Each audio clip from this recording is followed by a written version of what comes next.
안녕하세요. 건강 365 아나운서 최인경입니다. 췌장암은 생존율이 낮은 암으로 지적됩니다. 하지만 췌장암 역시 초기에 빨리 발견되고 치료한다면 치료 효과는 높아질 수 있기 때문에 얼마나 빨리 진단되느냐가 중요합니다. 췌장암도 대부분의 암과 마찬가지로 초기 증상이 없고요. 진행되면서 증상이 생긴다고 해도 전체 췌장으로 볼 때 어느 위치에 암이 발생했는지에 따라서 다양한 증상으로 나타날 수 있습니다. 췌장암을 조기에 발견할 수 있는 방법, 특히 초기는 어느 정도의 상태인지도 궁금한데요. 잠시 후에 알아봅니다. 그리고 대수롭지 않게 여기는 경우가 많은 콜레스테롤 수치에 대해서도 살펴보겠습니다. 건강 365 비주의 누구보다 널 사랑해 듣고 시작하겠습니다. KBS 라디오 건강 365 함께하고 계십니다. 대부분의 암이 그렇지만 췌장암도 초기 증상이 뚜렷하지 않습니다. 특히 췌장은 위치상으로도 암을 발견하기 쉽지 않습니다. 생존율이 낮은 암으로 지적되는 것도 그런 이유이지 않을까 싶은데요.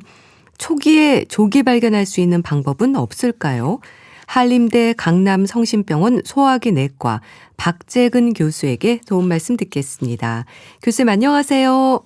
안녕하세요. 한림대학교 강남성심병원 소화기 내과 박재근입니다. 네, 반갑습니다. 췌장은 참 부담스러운 수식어들이 많은 것 같아요. 조용한 장기, 침묵의 장기라는 표현도 초기 증상이 없는 걸 의미할까요? 그렇습니다. 췌장은 우리 몸 깊숙한 곳에 위장 뒤쪽에 숨어있는 장기인데요. 네. 암이 생겨도 초기에 특별한 통증이나 증상이 잘 나타나지 않는 경우가 많습니다. 네. 그래서 환자분들께서도 단순한 소화불량이나 피로 정도로 생각하고 지나치는 경우가 많고요. 네. 실제로 증상이 나타났을 때는 이미 어느 정도 진행된 상태로 발견되는 경우가 적지 않아서 말씀하신 것처럼 침묵의 장기라는 표현이 사용됩니다. 네. 근데 그렇다고 해도 초기에 발견되고 치료하면 생존율에 크게 걱정하지 않아도 되는 건가요? 워낙 생존율이 낮은 암으로 지적되고 있어서 걱정이 되는데요. 네, 아주 중요한 부분인데요. 네. 췌장암은 전체로 보면 생존율이 낮은 암으로 알려져 있지만 네. 초기, 즉 조기에 발견해서 수술적으로 완전히 제거할 수 있는 경우에는 치료 성적이 훨씬 좋아집니다. 네. 특히 암이 췌장 안에만 국한된 상태에서 발견된 것이 가장 중요한데요. 네. 결국 췌장암은 얼마나 빨리 발견하느냐가 치료 결과에 큰 영향을 준다고 볼 수 있습니다. 네. 췌장이 하는 일이랄까요? 어떤 역할을 하나요? 네, 췌장은 크게 두 가지 중요한 역할을 하는데요. 네. 첫 번째는 잘 알고 계신 것처럼 소화를 돕는 역할입니다. 네. 그래서 이제 지방이나 단백질을 분해하는 소화 효소를 만들어서 장으로 내보내고요. 네. 두 번째는 혈당을 조절하는 역할입니다. 네. 대표적으로 잘 아시고 계신 것처럼 인슐린을 분비해서 혈당을 일정하게 유지하도록 돕습니다. 네. 그래서 췌장에 문제가 생기면요, 소화 기능뿐만 아니고 당 조절에도 영향을 줄 수가 있습니다. 네. 소화를 돕고 혈당을 조절하는 역할을 한다고 하셨는데요. 이런 췌장에 암이 생겼는데도 초기에는 그래도 나타나는 증상이 전혀 없는 건가요? 네, 초기에는 정말 특별한 증상이 없는 경우가 많습니다. 그렇군요. 네, 물론 아주 일부에서는 속이 좀 더부룩하다, 네. 소화가 잘 안 된다, 혹은 쉽게 피곤하다 정도의 증상을 느끼시기도 하지만 네. 워낙 흔한 증상이다 보니까 췌장의 문제라고 생각하시기에는 좀 어려운 경우가 많습니다. 그래서 건강검진이나 네. 다른 검사 중에 우연히 발견되는 경우도 있습니다. 네. 그럼 진행이 어느 정도 되면 의심할 만한 증상이 생기나요? 네, 암이 어느 정도 자라 주변 조직이나 암관을 압박하기 시작하면 증상이 나타날 수 있습니다. 예. 대표적으로 체중 감소, 식욕 저하, 상복부 통증이나 네. 등 통증이 생길 수 있고요. 예. 눈이나 피부가 노래지는 황달이 나타나는 경우도 있습니다. 특히 특히 이유 없이 체중이 빠지거나 네. 황달이 생긴다고 하신다면 꼭 검사를 받아보시는 것이 중요하겠습니다. 네. 또 그렇게 증상이 생길 때도 췌장의 어느 위치에 암이 생겼는지에 따라서 좀 다른가요? 네, 그렇습니다. 위치에 따라서 증상이 달라질 수 있는데요. 네. 췌장은 머리 부분, 몸통 부분, 꼬리 부분으로 나뉩니다. 예. 췌장의 머리 쪽에 암이 생기면 담관을 막기 쉬워서 황달이 비교적 빨리 나타나는 경우가 많습니다. 네. 반면에 몸통이나 꼬리 부분은 상당히 진행될 때까지 특별한 증상이 없는 경우가 많습니다. 네. 그러니까 황달을 비롯해서 췌장암의 의심 증상들이 나타나는 것도 암이 생긴 위치에 따라서 증상도 좀 달라질 수 있는 거네요. 맞습니다. 예. 같은 췌장암이라고 하더라도 위치에 따라 증상이 상당히 다르게 나타날 수 있습니다. 네. 특히 황달은요, 췌장 머리 부분 암에서 비교적 흔하게 나타날 수 있는 증상인데 예. 암질이 내려가는 길이 막히면서 피부나 눈이 노래지는 현상을 이야기합니다. 네. 반대로 몸통이나 꼬리 부분 암은 황달 없이 체중 감소나 복통만으로도 나타나는 경우가 있어서 네. 더 좀 조용하게 진행되는 경우가 있습니다. 네. 그래서 증상이 애매하더라도 증상이 지속되신다면 꼭 검사를 받아보시는 것이 중요합니다. 네. 이제 검사 중요하다고 하셨는데요. 췌장암을 발견할 수 있는 건 복부 초음파인가요? 검진에서 상복부 초음파를 많이들 받으시는데요. 네. 건강검진에서 많이 시행하는 검사가 복부 초음파인데요. 네. 복부 초음파는 비교적 간단하고 부담이 적은 검사이고 네. 또 간이나 담낭을 확인하는 데는 상당히 유용합니다. 네. 다만 췌장은 말씀드린 바대로 위치상 관찰이 어려운 경우가 있어서 초기 췌장암을 발견하는 데는 한계가 있을 수 있습니다. 아, 그렇군요. 네, 특히 종양의 크기가 아주 작거나 네. 장 속에 공기가 있어서 가려지는 경우에는 초음파로는 잘 보이지 않는 경우도 있고요. 네. 그래서 복부 초음파만으로는 모든 췌장암을 조기에 발견할 수 있다고 보기에는 어렵습니다. 다만 초음파에서도 담관 확장이라든지 췌관 확장과 같은 이상 신호가 보이면 추가 검사를 진행하게 됩니다. 네. 그런 점에서 건강검진 초음파도 의미 있는 역할을 할 수 있습니다. 네. 그러니까 췌장은 위치상 관찰이 어려운 경우가 있다고 하셨는데요. 그러니까 췌장의 위치가 어디 있길래 초음파로도 잘 안 볼 수 있는 건가요? 네. 췌장은 위장 뒤쪽 깊은 곳에 길게 누워있는 장기입니다. 네. 쉽게 말하면 몸 앞쪽보다는 안쪽 깊숙이 숨어있는 장기라고 생각하시면 되는데요. 네. 특히 위장이나 장 속에 공기가 많이 차게 되면 초음파가 잘 통과하지를 못해서 네. 췌장이 가려질 수 있습니다.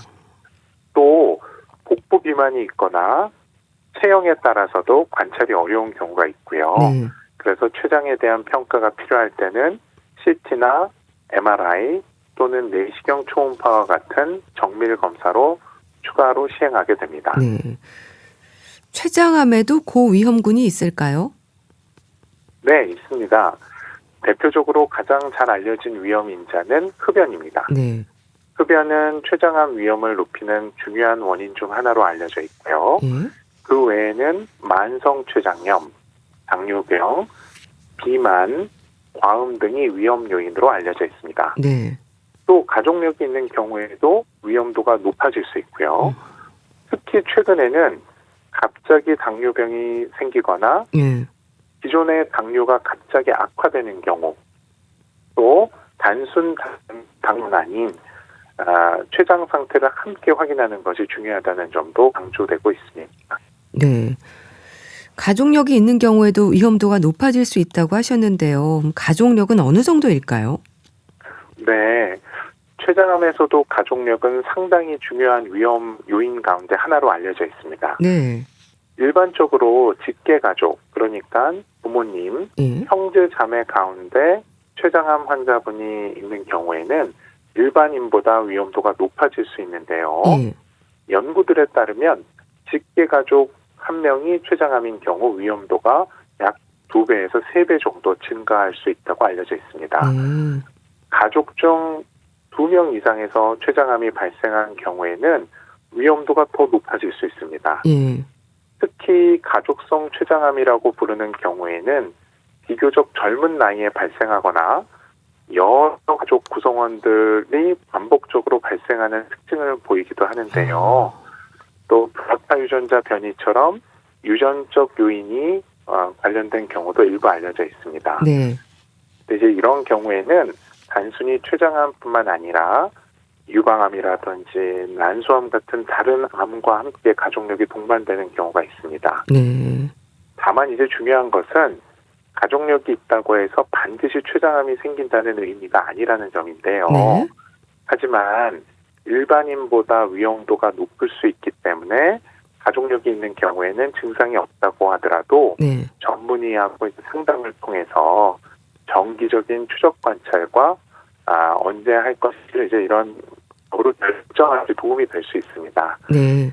특히 최근에는 고위험군을 대상으로 MRI나 내시경 초음파를 이용한 조기 검진 연구들이 활발하게 진행되고 있고요. 네. 또 조기에 발견했을 때는 치료 성적이 훨씬 좋아질 수 있기 때문에 가족력이 있는 분들은 조금 더 관심을 가지시는 것이 중요하겠습니다. 네. 그 앞서 췌장에 대한 평가가 필요할 때는 뭐 CT나 MRI 또는 내시경 초음파 같은 정밀 검사를 이제 추가로 시행하게 된다라고 말씀 주셨는데요. 췌장암이 의심될 때 진행되는 검사들에 대해서 좀 설명해 주세요. 우선 CT 촬영을 하게 되는 건가요? 네, 그렇습니다. 현재 췌장암이 의심될 때 가장 기본적이면서도 중요한 검사 가운데 하나가 CT 검사입니다. 네. 특히 조영제를 사용하는 췌장 CT는 단순히 암이 있는지 보는 것이 아니라 네.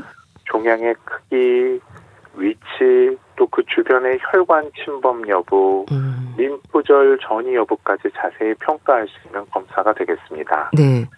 췌장암에서는 수술 가능 여부를 판단하는 것이 굉장히 중요하거든요. 근데 이 CT를 통해서 주요 혈관을 침범했는지 여부를 확인하게 됩니다. 네. 왜냐하면 췌장 주변에는 아주 중요한 혈관들이 지나가기 때문에 네. 암이 혈관을 많이 침범한 경우에는 바로 수술이 어려울 수도 있어서 항암 치료를 먼저 고려하기도 하기 때문입니다. 네. 또 CT는 간이라든지 복막 전이 같은 원격 전이를 확인하는 데도 중요하고요. 네. 필요에 따라서는 MRI를 추가해서 담관이나 췌관을 좀 더 자세히 평가하기도 합니다. 네. 그렇게 되면 이제 아주 작은 병변을 정밀하게 보기 위해서 또 내시경 초음파를 시행하는 경우도 있습니다. 네. 특히 내시경 초음파는 작은 종양을 발견하는 데 도움이 될 수 있고요. 네. 필요하면 조직 검사를 함께 진행할 수 있다는 장점이 있습니다. 최근에는요. 네. 인공지능 기반 영상 분석 연구들도 활발히 진행이 되고 있어서 앞으로는 더 빠르고 정밀한 조기 진단이 가능할 것으로 기대하고 있습니다. 네. 췌장암이 초기에 발견되고 치료할수록 효과가 좋다고 하셨는데요.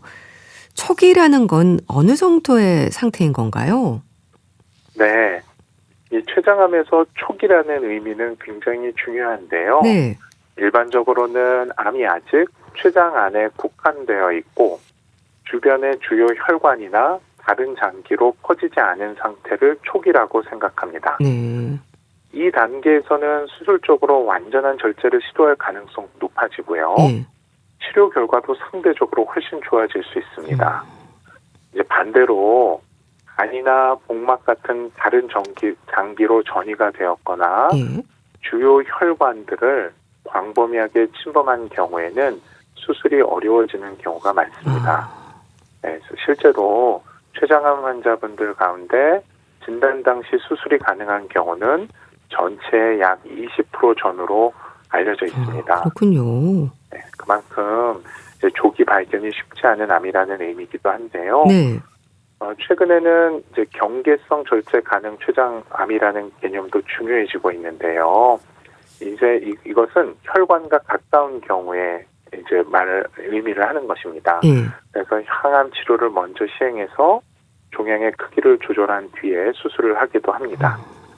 네, 그래서 지금은 단순히 수술 가능, 불가능만 보는 것이 아니라 네. 환자 상태에 따라서 치료 전략을 다양하게 조절하는 시대가 되었다고 볼 수 있습니다. 네. 췌장에는 혈관이나 림프관이 밀집돼 있다고 하던데요.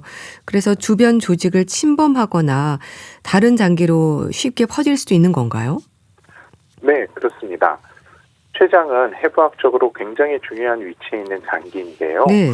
주변에는 큰 혈관들과 림프관 그리고 신경들이 아주 밀집해 있습니다. 아, 그렇군요. 그래서 암이 진행되면 주변 혈관이나 신경을 비교적 빠르게 침범할 수 있습니다. 예. 또 간이나 림프절, 복막, 폐 같은 장기로 전이가 될 수 있고요. 예. 특히 췌장암은 조직학적으로도 비교적 공격적인 성향을 보이는 경우가 많아서 조기에 전이가 발생하는 경우가 있습니다. 그래서 췌장암에서는 단순히 종양의 크기만 보는 것이 아니고 네. 혈관 침범 여부, 전이 여부를 함께 평가하는 것이 굉장히 중요합니다. 이런 이유 때문에 조기 발견과 조기 치료가 무엇보다 중요하다고 말씀드릴 수 있습니다. 네. 그럼 또 이미 그렇게 많이 퍼진 상태에서 발견되는 경우가 많은가요? 네, 안타깝지만 그렇습니다. 아, 예. 췌장암은 초기 증상이 거의 없다 보니까 네. 증상이 생겨 병원에 내원하셨을 때 이미 어느 정도 진행된 상태가 경우가 적지 않습니다. 네. 실제로 진단 당시 이미 원격 전이가 동반된 상태로 발견되는 환자분들도 상당수 있고요. 네. 특히 병리적인 체중 감소라든지 황달, 통증 같은 증상이 생겼을 때는 종양이 이미 어느 정도 자라는 경우가 많습니다. 그래서 이제 의료진 입장에서는 네. 췌장암은 조기 발견이 가장 중요한 암 가운데 하나로 생각하고 있고요. 네. 결국 고위험군에서는 증상이 없다고 하시더라도 관심을 가지시고 정기적인 평가를 받으시기를 권고드립니다. 네. 그런 여러 가지 상태에 따라서 병기가 결정이 되겠네요. 맞습니다. 췌장암 병기는 단순히 암의 크기만으로 결정되는 것은 아니고요. 네. 암이 림프절로 퍼졌는지 주변 혈관을 침범했는지 간이나 폐와 같은 다른 장기로 전이가 됐는지를 네. 종합해서 결정하게 되는데 네. 병기에 따라 당연히 치료 방향도 달라집니다. 수술이 가능한 초기 단계는 수술이 완치를 위한 우선 고려를 해야 되고요. 완치를 위해서. 네. 경계성 절제 가능한 상태에서는 항암 치료를 먼저 시행한 뒤에 수술을 시도하기도 합니다. 예. 전이가 동반된 경우에는 전신 항암 치료가 치료의 중심이 되는 경우가 많습니다. 네. 따라서 정확한 병기 평가가 치료 계획을 세우는 데 매우 중요합니다. 네. 뭐 수술, 항암, 방사선 치료까지 여러 방법들이 있는데 일단 수술이 가능한 정도면 초기로 봐야 하는 거죠. 네, 대체로는 그렇게 이해하시면 됩니다. 예. 췌장암에서는 가장 중요한 치료 가운데 하나가 수술인데요. 예. 암을 완전히 절제할 수 있는 경우에는 비교적 초기이거나 국소 단계로 판단하는 경우가 많습니다. 네. 특히 암이 췌장 주변의 중요한 혈관을 심하게 침범하고 하지 않고 간이나 복막 같은 다른 장기 전이가 없는 경우에는 수술을 고려할 수 있습니다. 네. 다만 최근에는 이제 치료 개념이 많이 발전하고 있는데요. 예전에는 수술이 가능해 보이면 바로 수술을 진행하는 경우가 많았다면 네. 최근에는 항암 치료를 먼저 시행한 뒤에 수술을 진행하는 경우도 점점 늘어나고 있습니다. 예. 앞서 말씀드린 바대로 경계성 절제 가능한 췌장암이라고 해서 혈관과 아주 가까운 경우에는 먼저 항암 치료를 시행해서 종양의 상태를 조절하는 것입니다. 네. 그리고 나서 이제 수술을 시도하는 전략을 많이 사용하게 되고요. 예. 또 수술 후에도 재발 위험을 낮추기 위해서 보조 항암 치료를 적극적으로 시행하는 경우가 있습니다. 즉 지금은 이제 단순히 수술 하나만 하는 시대라기보다는 수술, 항암 치료, 명상의학, 병리, 방사선 치료 등과 함께 다학제 치료가 매우 중요해졌다고 말씀드릴 수 있습니다. 네. 뭐 췌장암이 생존율도 낮고 치료가 쉽지 않은 암이지만요. 또 항암제와 표적 치료제, 면역 치료제에 있어서도 새로운 치료제들에 대한 연구가 많지 않나요? 네, 그렇습니다. 사실 췌장암 치료는 최근 10년 사이에 상당한 변화가 있었습니다. 네. 예전에는 사용할 수 있는 항암제가 제한적이었다고 한다면 최근에는 여러 항암제 조합 치료들이 개발되면서 네. 생존 기간 연장 효과가 이전보다 좋아지고 있습니다. 그렇군요. 네, 또 최근에는 유전자 분석을 기반으로 한 정밀 의료 개념도 중요해지고 있는데요. 네.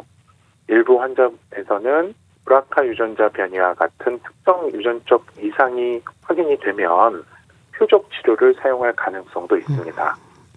네, 또 면역 치료 역시 일부 특정 환자군에서는 연구가 진행되고 있고요. 네.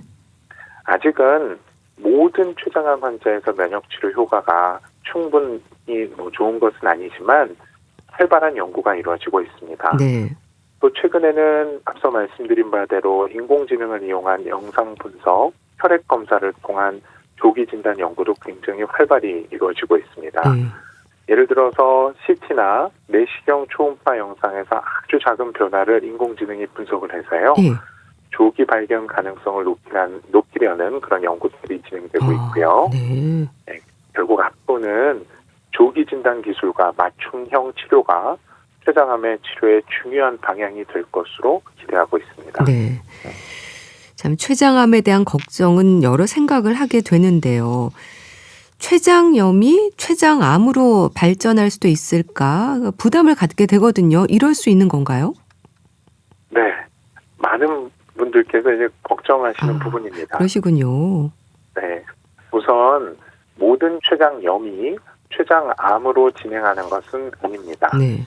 네, 뭐 급성 췌장염이 한 번 이제 있었다고 해서 바로 췌장암으로 이어지는 것은 아니고요. 네. 다만 만성 췌장염처럼 염증이 이제 반복되고 오랜 기간 반복되면 경우에는 췌장암의 위험도가 높아질 수 있는 것으로 알려져 있습니다. 네. 네, 이제 왜냐하면요. 반복되는 염증이 췌장의 조직에 지속적인 손상을 주기 때문입니다. 네. 특히 흡연, 과음이 함께 있는 경우에는 위험도가 더 증가할 수 있습니다.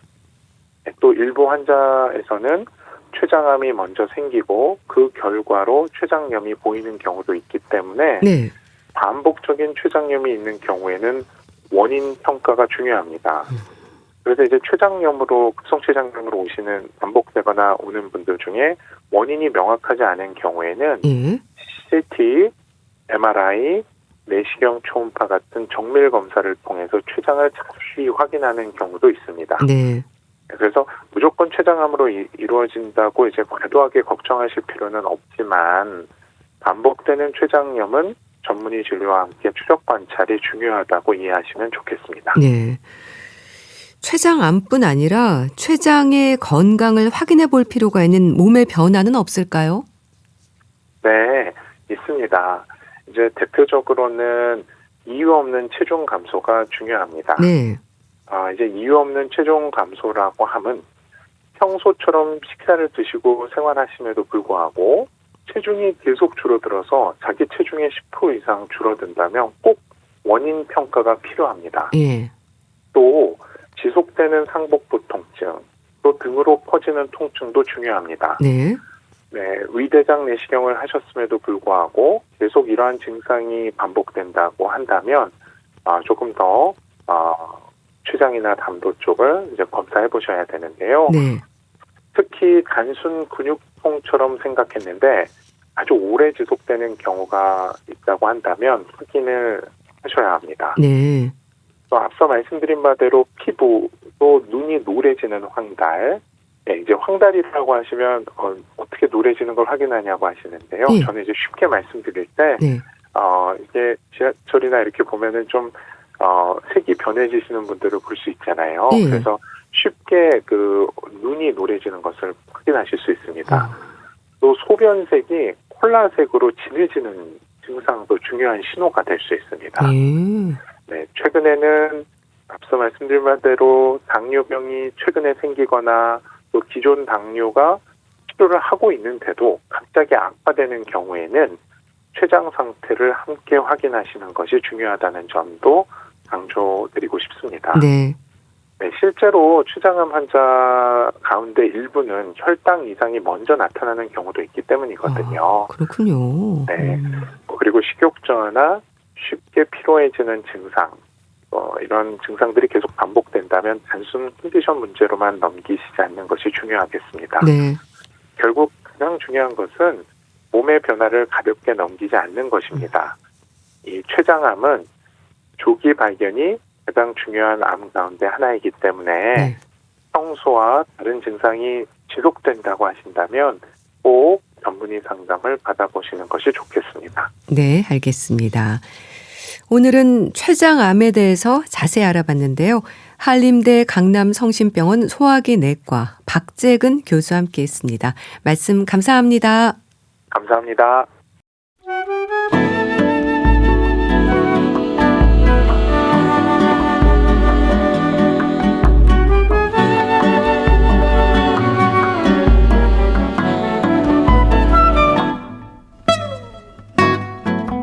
건강한 하루의 시작. KBS 라디오 건강 365.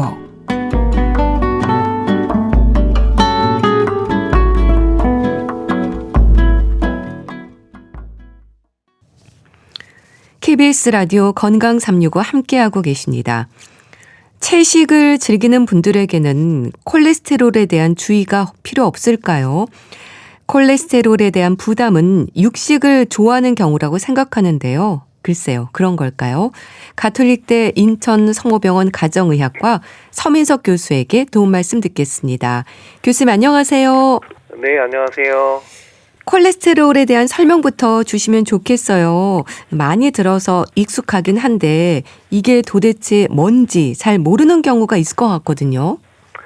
콜레스테롤을 이제 너무 나쁘게 생각하시는 경우들이 있는데요. 네. 사실 콜레스테롤은 우리 몸의 이제 세포막을 구성하거나 호르몬을 만들어내고 담즙산을 만들어내는데 필수적인 지질 성분이라고 볼 수 있습니다. 네. 사실 우리가 콜레스테롤을 낮춰야 된다, 높으면 나쁘다는 의미에서 이게 해로운 물질이라고 보시는 게 경우가 있는데 네. 사실 우리 몸에서 정상적으로 필요한 성분인데 정상보다 좀 너무 많아서 혈중에 돌아다닐 때 문제가 될 수 있는 그런 성분이다라고 이해하시면 좋겠습니다. 네.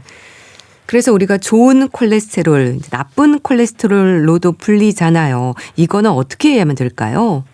콜레스테롤이라는 성분이 기름이라서 네. 혈액에 지금 잘 섞이지 않거든요. 그래서 운반을 하려면 단백질에 붙어서 이제 움직이게 되는데 그걸 이제 진단백이라고 하고 우리가 이제 콜레스테롤이라고 이제 하는 거는 결국 콜레스테롤의 진단백이 높냐 낮냐를 의미하는 건데요. 네. 운반하는 콜레스테롤의 밀도에 따라서 저밀도 콜레스테롤과 고밀도 콜레스테롤로 크게 나눠볼 수 있습니다. 네. 일반적으로 저밀도 콜레스테롤이 높으면 이게 동맥경화가 유발될 수 있어서 네. 나쁜 콜레스테롤이다라고 설명을 하고요. 고밀도 콜레스테롤은 혈관 속에서 이런 콜레스테롤 성분을 간으로 운반해주면서 네. 배출하기 때문에 좋은 콜레스테롤이다 표현하는 겁니다. 네. 이 콜레스테롤이 문제가 되는 건 육식을 즐기는 사람들에게 해당한다는 생각도 합니다. 이건 어떨까요? 콜레스테롤 이상인 이상 지질 혈증 같은 경우에 이제 뭐 다른 만성 질환인 고혈압 당뇨처럼 네. 식사에 영향을 받는 것은 맞는데요. 특히 이제 지질 성분 영향 많이 받을 수 있고요. 포화 지방이 많은 육식이나 버터, 트랜스 지방 뭐 이런 인스턴트 음식에 의해서 나쁜 콜레스테롤인 저밀도 콜레스테롤이 올라갈 수 있기는 합니다. 네. 근데 다만 다른 만성 질환들과는 좀 다르게 콜레스테롤 이상의 경우에 음식이나 생활 환경에 의한 영향이 전체 한 20에서 30% 정도밖에 안 되고요. 네. 유전적인 영향이 70에서 80% 정도로 높게 나타나는 게 예. 다른 만성 질환과의 차이라고 볼 수 있습니다. 네. 그래서 물론 그 중에서도 중성지방 같은 경우에는 식습관의 영향이 좀 많이 나타나고 있습니다. 네. 중성지방 말씀하셨는데요. 중성지방에 대해서도 좀 설명해 주세요. 중성지방은 이제 우리가 식사를 통해서 들어온 탄수화물이나 지방을 우리 몸에 필요한 에너지원으로 사용하고 나서 네. 남은 것이 간에서 이제 합성되고 이게 피하 지방이나 내장 지방으로 저장된 상태라고 보면 되는데요. 네. 콜레스테롤이 아까 세포막을 만들고 호르몬을 만드는 어떻게 보면 원료가 된 재료가 되는 것과는 다르게 네. 중성지방은 에너지원으로 작용을 합니다. 네. 그러면 중성지방에 영향을 주는 건 식습관인가요? 뭐 음주나 과식이나 튀긴 거, 고기 이런 부분들이 위험 요인이라는 거죠? 중성지방도 이제 식습관의 영향을 매우 많이 받는데요. 이게 중성지방도 지질의 일종이라서 네. 기름진 음식과 관련이 있다고 오해를 하시는 경우들이 있긴 한데요. 사실 어떻게 보면 중성지방의 상승의 주요 원인은 지질보다는 탄수화물이다. 아, 그렇군요. 특히 이제 정제된 탄수화물을 과도하게 섭취하게 되면 우리 몸에서 에너지로 다 못 쓰고 지방으로 바뀝니다. 네. 바뀌면서 이제 저장이 되는 거고요. 또 음주도 중성지방을 올리는 원인으로 알려져 있는데 네. 이 알코올 성분이 중성지방의 합성을 촉진시켜서 중성지방을 높인다 이렇게 알려져 있고요. 네. 물론 기름진 음식도 에너지원으로 다 쓰이지 못할 때는 네. 그러면 이제 중성지방으로 저장되게 됩니다. 네. 자, 그럼 콜레스테롤 수치가 높아지는 이유는 뭔가요? 이상지질 혈증이라고 불리는 질병이 크게 보면 콜레스테롤이나 네. 저밀도 콜레스테롤이 높은 경우로 진단을 하게 되는데요. 저밀도 콜레스테롤은 앞서 말씀드린 대로 80%는 유전이다. 네. 20% 정도만 음식이나 운동 같은 생활 습관에 의해서 높아지게 된다라고 이해하셔야 되고요. 네. 중성지방 혈증 같은 경우에 이거는 생활 습관의 문제가 중요한 부분은 맞습니다. 네. 다만 당뇨나 갑상선 기능 저하증, 신증후군, 만성 홍파병과 같은 대사질환 때문에 2차적으로 올라가는 경우도 있고요. 네. 먹는 이제 피임약, 스테로이드, 베타 차단제 같은 약물이나 가족성 고중성지방 혈증과 같은 유전적인 요인도 중성지방 혈증의 원인이 될 수 있습니다. 네. 콜레스테롤 수치는 일단은 유전적인 영향이 좀 크다고 하셨는데요. 타고나는 경우가 많은 거네요. 맞습니다. 실제로 콜레스테롤 혈증이 유전적인 영향이 강하게 작용을 하고요. 네. 가족력이 있다고 보통 설명을 드리는데 네. 실제로 가족성 고콜레스테롤 혈증의 경우에 유전자의 돌연변이로 생기는 건데요. 발병률이 뭐 200명에서 500명당 1명 굉장히 흔하다고 볼 수 있고요. 네. 이런 경우에는 이제 어린 나이에서부터 콜레스테롤이 높게 나타나고 궁극적으로는 40대 네. 이런 나이에 이제 심혈관 질환 발생 위험이 증가되게 됩니다. 네. 당연히 가족력을 찾아보면 이미 부모님이나 형제 자매 중에서도 조기 심혈관 질환 이런 것들로 고생하고 있는 경우들이 많습니다. 네. 그럼 식습관뿐 아니라 가족력까지 있으면 위험은 더 높아지겠네요. 맞습니다. 주로 이제 젊은 나이에 네. 저밀도 콜레스테롤이 높아서 병원에 오시는 분들 꽤 억울해 하시거든요. 그러시겠어요. 나는 체중도 괜찮고 네. 운동도 열심히 하고 특별히 기름진 식사 안 즐긴다. 그런데 나 왜 이렇게 높냐라고 말씀하시는 분들이 네. 약을 안 드시려고 하거든요. 이런 분들이 그렇죠. 유전적인 영향이 큰 질환이라서 실제로 한 달 내내 물만 먹고 24시간 운동만 해서 뼈만 남아도 콜레스테롤이 높을 거다라고 말씀드릴 정도로 네. 유전적인 영향이 큰데 유전적인 영향이 이렇게 안 좋은데도 식습관도 좋지 않다면 네. 불난 곳에 기름 끼얹는 거죠. 그렇군요. 콜레스테롤 매우 높게 나타나고요. 궁극적으로는 심내혈관 질환 발생이 매우 이른 나이 30대 뭐 이런 때 나타날 수 있습니다. 네. 그런 가족성 고콜레스테롤 협증도 있고요. 그럼 검진에서 콜레스테롤에 대한 지적을 받았을 때 어떻게 하면 될까요? 우선 약을 복용하나요? 일반인들 같은 경우에는 현재 상태가 약이 필요한지 생활습관 조절만 해도 되는지 구분하기가 좀 어렵거든요. 네. 왜냐하면 검진에서는 관리가 필요한 수준부터 이상이 있다라고 보고를 해주기 때문인데요. 네. 지금은 이제 관리만 해도 될 정도의 수치가 나온 분이라고 해도 만약에 이제 혈관 질환의 발생 위험이 높은 분이다. 건강 위험 인자가 있는 분이라고 하면 관리 수준이긴 하지만 약물 치료를 빨리 해야 되는 경우도 있고요. 이런 이제 복잡한 상황에 따라 약을 써야 되냐 관리를 해야 되냐가 결정이 되기 때문에 사실은 병원에 가서 상의를 하고 확인을 하는 게 더 중요합니다. 네. 약을 복용을 한다면요. 흔히 말하는 고지혈증 약을 복용하는 거잖아요. 그런데 한번 먹기 시작하면 평생 먹어야 한다는 생각을 하게 되는데 그래서 약 복용 시기를 최대한 늦춰야 한다는 분들도 있거든요. 어떨까요? 젊은 나이에 약을 복용하는 걸 수긍하는 분들이 참 없습니다. 그렇죠. 안 드시려고 하고요. 네. 왜냐하면 30, 40대라고 하면 앞으로 40년, 50년을 꾸준히 약을 복용해야 되는 부분이기 때문에 그렇고요. 네. 최대한 늦게 먹자.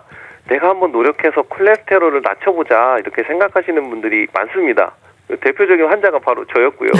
저도 한 2년 버텨봤는데 네. 결국에는 안 떨어져서 약을 지금 먹고 있는데요. 교수님도 그러셨군요. 네, 잘 알고 있는 사람도 사실 약 먹자고 하면 부담이 좀 있습니다. 네. 네, 중요한 거는 현재까지는 콜레스테롤 관리는 빠를수록 수치가 낮을수록 좋다라는 과학적 근거가 이미 차고 넘치고 있습니다. 네. 늦게 먹기 시작한다고 하면 이미 동맥경화가 진행을 하고 있는 상태이기 때문에 빨리 시작한 분과 비교하면은 혈관 질환 발생 위험이 높고요. 네. 버텨서 이게 떨어질 수 있는 수치가 아니기 때문에 가급적이면 빨리 약 복용 시작하는 게 좋습니다.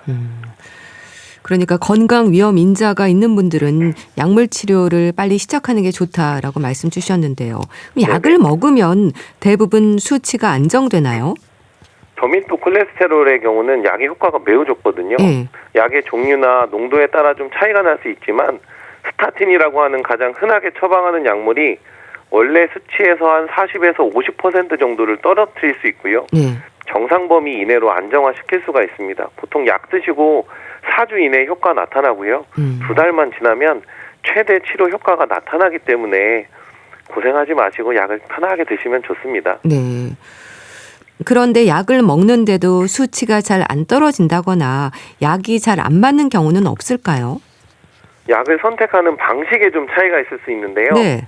처음부터 이제 낮은 용량을 쓰게 되면 부작용 발생은 줄일 수 있지만 수치가 원하는 만큼 떨어지지 않을 수 있거든요. 또 약제에 따라서 효과가 좀 차이가 날 수 있고요. 네. 이런 경우라고 하면 점차 농도를 증량하거나 복합제를 사용하는 방법으로 원하는 목표까지는 충분히 떨어뜨릴 수 있고요. 네. 물론 전혀 효과가 없다면 다른 약제로 변경하셔야 되고 네. 가장 문제가 되는 게 약제 부작용이거든요. 스타틴 성분이라는 약의 흔한 부작용이 근육통이나 간 수치 상승 등이라서 부작용이 나타나면 일단 주치의랑 상의를 해서 약을 중단할 건지 변경을 해야 될 건지를 고려하셔야 되고 네. 부작용이 있다고 해서 임의로 끊으시는 것은 좋지 않습니다. 심혈관 질환이라든지 앓고 있는 질환에 따라서도 약에 대한 반응이 달라질 수 있을까요? 콜레스테롤을 관리하는 궁극적인 목표가 심근경색이나 뇌경색 같은 혈관 질환의 발생 위험을 줄이고 재발을 막으려고 하는 거거든요. 그러다 보니까 이미 심혈관 질환이 있는 분이면 초고도 위험군이라고 볼 수 있습니다. 이런 분들은 저밀도 콜레스테롤 55 마이크로그램 데시리터 미만으로 낮춰야 되고요. 거기에서 더 낮으면 낮을수록 위험이 줄어들기 때문에 아주 고강도의 스타틴을 쓰거나 경우에 따라서는 PCSK9 억제제란 주사제를 사용을 하는 경우도 있고요. 당뇨를 10년 이상 앓았거나 아니면은 다른 기타 혈관 질환을 앓고 계신 분이라고 하면 저밀도 콜레스테롤 70 미만으로 낮추기 위해서 약을 조절해야 됩니다. 네. 또 유전적인 영향이 크다고 하셨는데요. 가족력과 유전은 좀 다르잖아요. 유전적인 요인이라면 이런 경우는 어떻게 하나요? 이게 좀 엄밀히 말하면 가족력과 유전이 좀 다른데요. 네. 가족력이라고 하면 이 유전적인 영향에 추가로 공유된 생활 습관에 영향을 준다라고 좀 더 넓은 개념으로 봐야 됩니다. 유전적인 영향이 없어도 부모님이 과식을 좋아하시거나 기름진 음식을 즐기는 식습관 이런 걸 유지하고 계신다면 당연히 자녀분들도 그런 식습관 유지가 되면서 비만이 생기기 쉽겠죠. 그래서 유전적인 영향이 없어도 이상지질혈증이 나타날 수 있는데요. 이게 유전적인 영향이라고 하면 건강한 생활 습관을 아무리 유지를 해도 사실 약물 치료를 피할 수가 없습니다. 꼭 하셔야 됩니다. 네. 유전적인 경우에는 어린아이도 콜레스테롤 수치가 높을 수 있나요? 유전적인 이상인 경우라고 하면 아까 이제 가족성 고콜레스테롤 혈증이라고 하면 사실 태어날 때부터 높거든요. 중요한 거는 콜레스테롤이 높아도 증상이 전혀 없을 수 있기 때문에 사실 이런 분들은 20대에서 30대 때 심혈관 질환이 나타나면서 발견되는 경우도 있을 수 있습니다. 이런 경우에는 사실 아이한테서 이상이 먼저 나타나는 게 아니라 부모님이 40대, 50대인데 심혈관 질환을 앓고 확인해 보니까 나는 유전적으로 콜레스테롤 이상이 있어. 그렇기 때문에 자녀한테도 이른 나이에 확인을 해서 역으로 이제 확인되는 경우들이 많습니다. 가족성 고콜레스테롤 혈증인 경우에는 어린 나이에도 약물 치료를 시작해야 되는 건가요? 필요하면은 약물 치료 시작을 해야 됩니다. 그렇군요. 예. 우리가 콜레스테롤 수치에 관심을 갖는 건 뭐 수치를 떨어뜨리는 것도 중요하지만 일단 혈관 질환의 위험을 막는 게 목표인 거죠? 맞습니다. 궁극적으로는 혈관 질환 발생 위험을 낮추자 해서 그래서 콜레스테롤 조절을 하는 거고요. 네. 기존 연구에서 나온 여러 가지 데이터들을 보면 콜레스테롤 수치가 낮으면 낮을수록 혈관 위험이 줄어든다. 그렇기 때문에 콜레스테롤을 목표치만큼 낮추기 위해서 네. 검사도 하고 약물 치료도 하고 생활습관 조절도 하는 거죠. 혈관 질환을 낮추는 데는 사실 콜레스테롤뿐만이 아니라 다른 여러 가지 만성 질환이나 생활습관도 영향을 주기 때문에 네. 약물 치료와 더불어서 생활습관 조절이 꼭 필요합니다. 네. 약물 치료와 생활 습관 조절 필요하다고 하셨는데요. 콜레스테롤 관리를 위해서는 그런 생활 습관 그리고 약을 먹는 것까지 두 가지가 병행돼야 할까요? 네, 말씀하신 대로 약물 치료가 가장 중요한 건 맞는데요. 네. 나머지 20%의 영양이 생활 습관이거든요. 이것 무시할 수 없습니다. 그래서 포화지방이 많은 음식이나 트랜스 지방이 많은 음식을 줄여보는 거. 그리고 콜레스테롤의 흡수를 좀 늦추려면 채식이 중요하거든요. 네. 그리고 견과류를 좀 섭취하는 게 또 나쁜 콜레스테롤을 낮춥니다. 그리고 이제 하루에 한 30분 정도 유산소 운동 꾸준히 하는 것도 중요하다. 결국 콜레스테롤 수치를 낮추기 위해서뿐만이 아니라 네. 콜레스테롤 관리와 함께 혈당, 혈압, 체중 관리를 해서 결국에는 혈관 질환의 위험을 낮추자 하는 목적으로 생활습관 조절이 필요합니다. 네. 약물 치료라고 한다면 이제 고지혈증 약인 스타틴 말씀하셨는데요. 내성이라든지 또 부작용은 없을까요? 스타틴을 꺼려하는 대표적인 이유가 부작용인데요. 네. 환자들이 이제 유튜브 보고 오셔서 스타틴 복용하면 근육이 녹아내린대요. 뭐 당뇨가 생긴대요. 간이 망가진대요. 뭐 이러면서 오시거든요. 다만 이제 실제 연구 결과에서 염려하시는 것처럼 그런 다양한 부작용이나 합병증이 생기는 빈도가 굉장히 낮고요. 오히려 약을 복용을 해서 얻을 수 있는 이득이 훨씬 크다. 우리가 염려할 수 있는 이런 부작용들, 간 수치가 올라간다든지 근육 수치가 올라간다든지 당뇨의 위험성이 올라간다는 이런 부분들은 주기적인 검사를 통해서 우리가 확인이 가능하고 충분히 생활습관 조절로 예방이 가능하다. 그래서 너무 걱정하지 마시고요. 환자분들한테는 저도 그렇게 먹습니다, 약을. 나쁘고 위험한 약이면 제가 먼저 먹겠나요? 이렇게 설명드리긴 합니다. 네. 근데 이런 부작용이 생기면 어떻게 하나요? 간 수치가 너무 많이 올라간 경우에는 약을 일단 중단해보고 다시 약을 투약을 하거나 다른 종류의 약으로 바꾸는 경우들이 있고요. 근육통이 좀 생기는 경우들은 좀 많이 힘들어 하시거든요. 그런 분들도 약제를 좀 바꾸거나 경우에 따라서는 이제 코엔자임 Q10이라는 영양제와 좀 같이 복용을 하면 근육통이 좀 완화하는 효과가 있고요. 당뇨 때문에 좀 걱정하시는 경우들이 있는데 실제로 이게 스타틴을 복용을 해서 당뇨가 생길 위험성보다는 생활습관 조절을 잘 못해서 혈당이 올라갈 가능성이 높기 때문에 약의 부작용보다는 생활습관 조절을 하면 충분히 당뇨 예방할 수 있다. 그 약 중에서도 혈당 올라가는 효과가 좀 낮은 약도 있거든요. 그래서 당뇨가 있는 분들인 경우에는 혈당에 영향을 좀 덜 주는 약으로 바꿔보기도 합니다. 네. 오랜 기간 복용을 하셔야 되는 건데요. 내성이 없는 분들도 있나요? 뭐 정도의 차이인 건지도 궁금한데요. 다행히 스타틴에는 내성이 없습니다.